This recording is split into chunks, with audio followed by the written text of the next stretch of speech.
యేసుక్రీస్తు శ్రేష్టమైన ఉన్నతమైన నామంలో అందరికీ వందనాలండి. ఈ వాక్యాన్ని అనేక మందికి షేర్ చేయమని అడుగుచున్నాను. దేవాది దేవుడి దినాన్న మనతో మాట్లాడాల్సిన అంశం ఏంటంటే, మందిరానికి వెళ్ళినప్పుడు నీ ప్రవర్తన ఎలా ఉంది, మందిరానికి వెళ్ళినప్పుడు నీ ప్రవర్తన ఎలా ఉంది అన్న అంశం ద్వారా ఆయన ఈ దినాన్న మనతో మాట్లాడుచున్నారు. అయితే ప్రసంగి గ్రంథము 5వ అధ్యాయము 1వ వచనం, నీవు దేవుని మందిరమునకు పోవునప్పుడు నీ ప్రవర్తన జాగ్రత్తగా చూచుకొనుము. ప్రార్థన. మహోన్నతుడా, మహిమగల రాజా, నీకు వందనాలు. అయినా నీ సన్నిధానంలో మేము ఎలా ఉండాలో ఈ దినాన్ని మీరు మాతో మాట్లాడుచున్నారు ప్రభా, అందుకే వందనాలు. ఈ సన్నిధానంలోనైనా ప్రభా, ఆయన మా యొక్క ప్రవర్తనని సరిచూసుకునేవారుగా జీవించడానికి సహాయం దయచేయండి. ఈ యొక్క వాక్యం ద్వారా అనేక విషయాలు మాకు తెలియజేయమని ప్రభా, ఒక చిన్న ప్రార్థన దీని ప్రార్థన సన్నిధానం చేర్చుకోమని నా జన్మేస్తున్నంలో అడుగుచున్నాను తండ్రి, ఆమేన్. మనం దేవుని సన్నిధానంకి వెళ్ళినప్పుడు అంటండి, మన ప్రవర్తన ఎలా ఉండాలంట, జాగ్రత్తగా ఉండాలంట. మరి దేవుని సన్నిధానంలో ఎప్పుడైతే మనం జాగ్రత్త కలిగి ఉంటామో దేవుడు అనేకమైన విషయాలు మనకి బయలుపరుస్తారండి. చాలామందిని ఈ దినాల్లో చూస్తూ ఉంటున్నాం. దేవుని సన్నిధానంలో మరి వారి ప్రవర్తన ఎలా ఉంటున్నాయంటే భయంకరంగా ఉంటున్నాయి. వాటన్నిటిని సరిచేసుకునే వారిగా ఉండాలండి. దేవుని సన్నిధానంలో మన ప్రవర్తన ఎలా ఉండాలంటే మరి దేవునికి నచ్చిన రీతిగా జీవించాలి. చాలామంది దేవుని సన్నిధానంలోనే మరి మాట్లాడుకుంటూ ఉంటారు. మరి దేవుని వాక్యాన్ని చెప్తున్నప్పుడు మరి ఆ వాక్యాన్ని వినకుండా మరి మాట్లాడుకుంటూ ఉంటారు. అది దేవునికి అవమానం కలిగించడం. ఏ పనైనా కూడానండి, చాలామంది యవనస్తులు ఈ దినాల్లో చూస్తూ ఉంటున్నాం. దేవుని సన్నిధానంకి వచ్చి మరి వాళ్ళు ఎక్కడ కూర్చోాలంటే మొదటగా మరి ముందు స్థానంలో వాళ్ళు కూర్చోవలసిన వారై ఉన్నారు.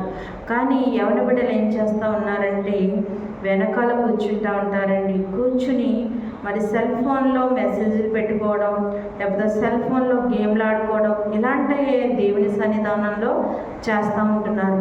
మరి దేవుని సన్నిధానం వచ్చిన మరి కొద్ది సమయమే మనం దేవుని కొరకు వినియోగించుకోలేకపోతే మనం దేవుని సన్నిధానంకి వచ్చి మరి దేవుని ఆరాధించడం అనేది వ్యర్థం కదండి. మరి అందుకనే మన ప్రవర్తన సరిచూసుకోవాలి. దేవుని సన్నిధానంలోకి వచ్చిన తర్వాత మన ఫోన్లు మరి సైలెంట్లో పెట్టుకోవడం, లేకపోతే స్విచ్ ఆఫ్ చేయడం అనేది చెయ్యాలండి. మనం దేవుని సన్నిధానానికి ఎందుకు వస్తున్నాం? దేవుని వాక్యాన్ని మరి వినడం కోసమే కదా వస్తున్నామండి. దాని ద్వారా మన జీవితాన్ని మార్చుకోవడానికి వస్తున్నాం. అలాంటి మనము దేవుని సన్నిధానంలో సరిగ్గా ప్రవర్తించలేకపోతే మనం ఇతరులకు ఏం చెప్పగలదామండి? ఏమీ చెప్పలేము.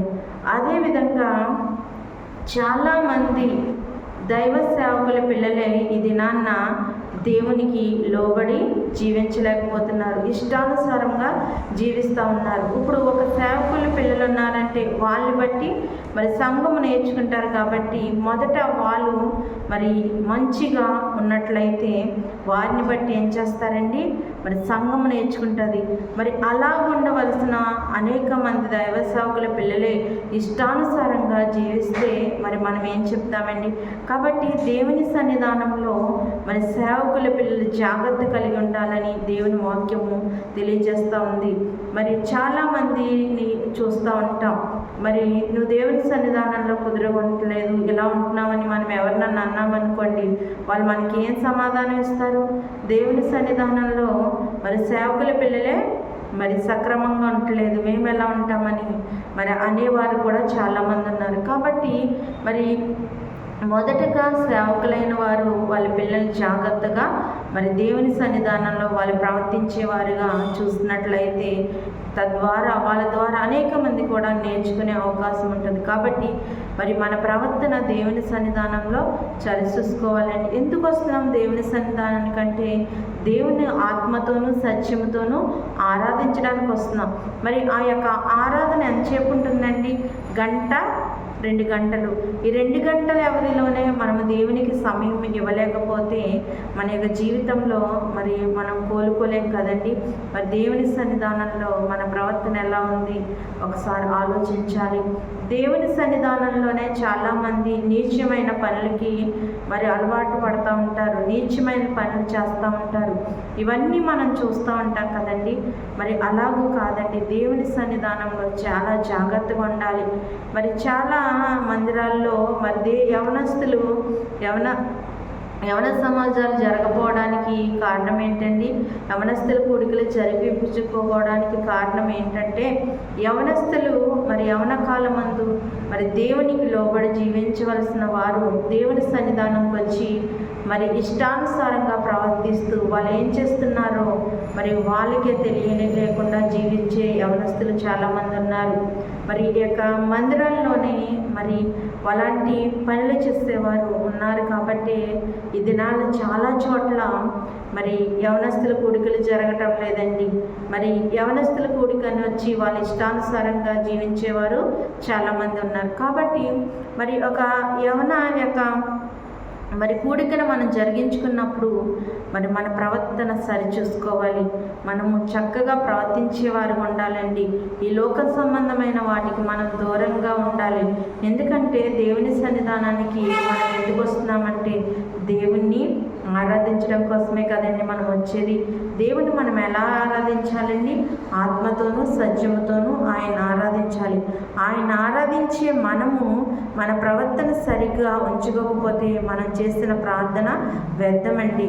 మనం చేసే ఆరాధన వ్యర్థము. ఆయన సన్నిధానానికి నువ్వు వచ్చి ఎంత ప్రార్థన చేసినా, ఎంత కన్నీరు విడిచినా నీ యొక్క ప్రవర్తన సరిగ్గా లేనప్పుడు దేవుడు దేనిని ఆలకించడు. మన కష్టం వచ్చినప్పుడు మనం ప్రార్థన చేయడము, మన కష్టం తీరిపోయిన తర్వాత ఈ లోకంలో తిరుగుతూ కాదండి. దేవుని సన్నిధానానికి వచ్చినప్పుడు మన ప్రవర్తన కనుక మనం సరి చేసుకోలేకపోతే దేవుడు మనల్ని ఏం చేస్తాడండి? నాశనం చేస్తారు. మన జీవితం పాడైపోతుంది, మన జీవితాలు నాశనం అయిపోతున్నాయి.